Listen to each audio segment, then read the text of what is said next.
کہ جیسے پاکستان میں بعض ذاکرات اپنی بے پردگی کے لیے جواز لے کے آتی ہیں کس صورت میں کہ اے مومنات جب جناب زینب کی چادر نہیں رہی تو تمہارے سر پہ چادر کیوں ہے، تاکہ اپنی بے پردگی کو ایک جواز دے سکیں. تو یاد رکھیں اس قسم کی ذاکرات کی مجالس یا اس قسم کے جاہل ذاکروں کی مجالس منعقد کرنا ثواب کا سبب نہیں ہے، کیونکہ یہ ہدف امام حسین سے دور کر رہے ہیں لوگ. ایک مثال جو میں عام طور پہ دیتا ہوں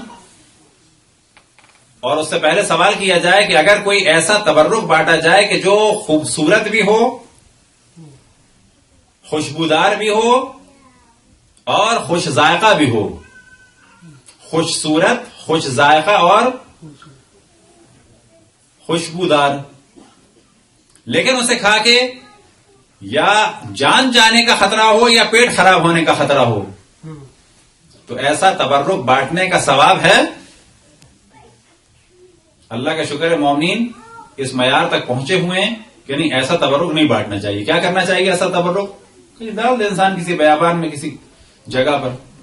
کھلانا جائز نہیں ہے کیونکہ مومن کا یا پیٹ خراب ہوگا یا جان جائے گی. سوال یہ پیدا ہوتا ہے کہ ایسا تبرک تو جائز نہیں ہے، لیکن اگر کسی مجلس میں جا کر جاہل ذاکر یا ذاکرہ کی وجہ سے دین خراب ہوتا ہو یا دین برباد ہوتا ہو تو ایسی مجلس کا ثواب ہے؟ یہاں پر آ کے مومنین گھبرا جاتے ہیں کہ کیسے اتنی جرت کے ساتھ کہا جائے کہ واقعا ثواب نہیں ہے.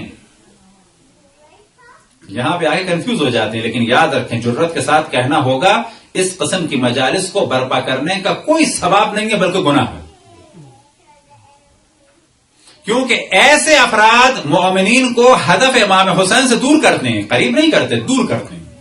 برحمتك يا أرحم الراحمين وصلى الله على محمد وآله الطاهرين.